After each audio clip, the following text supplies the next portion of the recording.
In the chaotic days after Superstorm Sandy, an army of aid workers streamed onto the flood-ravaged Rockaway Peninsula looking for anyone who needed help.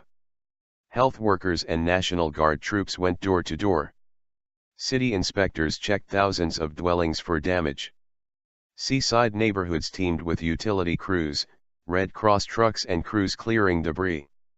Yet, even as the months dragged by, nobody thought to look inside the tiny construction trailer rusting away in a junk-filled lot at the corner of Beach 40th Street and Rockaway Beach Boulevard.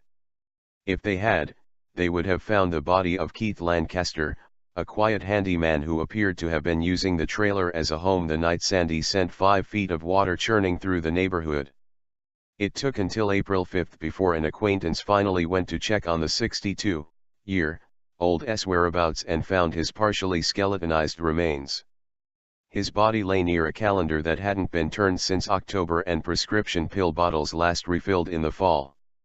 New York City's medical examiner announced this week that Lancaster had drowned, making him the 44th person ruled to have died in New York City because of the storm. Neighborhood residents described Lancaster as a loner and something of a drifter, and police said he had never been reported missing.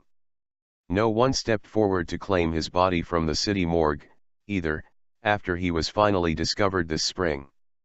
He was buried in a potter's field on an island in Long Island Sound, the medical examiner's office said. A police missing persons squad is still trying to identify any relatives. But in life, he was well liked by some of the people who saw him sweeping sidewalks around the vacant lot where he sometimes slept. When we first moved here, he weeded our entire backyard, said Gerald Sylvester, 55, a retired transit worker who lives in a small bungalow just feet from the trailer where Lancaster died. Sylvester and his wife, Carrie Vaughn, 60, said Lancaster also mended their fence and once fixed an outdoor light at their house, but he always refused any money for his help.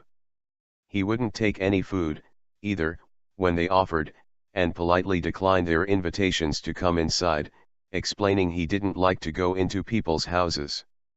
He didn't talk a lot, but if he knew you, you could have a decent conversation, said Vaughn. He was very nice. A gentleman at all times.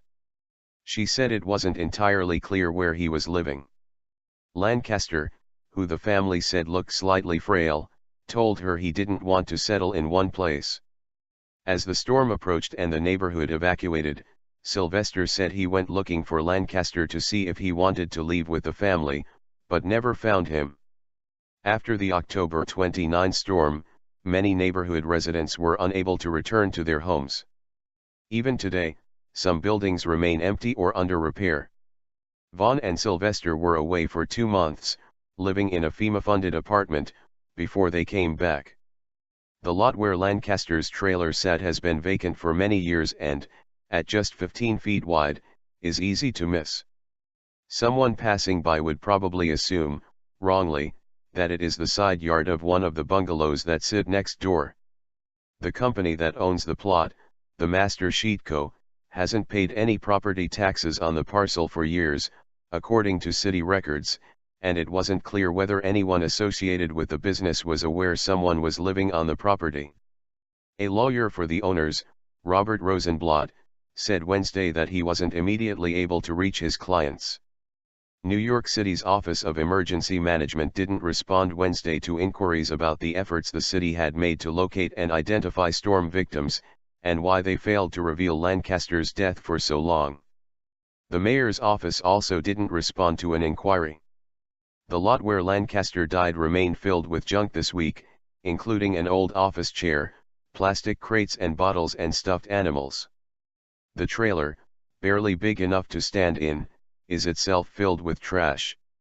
Vaughn said that when her family returned home, she wondered what had become of Lancaster, but never suspected that he had been killed or that his body was in the trailer, which sits on cinder blocks just a few feet from her home. He was like a fixture of the community. We were wondering what happened to him, said Vaughn. We would have taken him with us.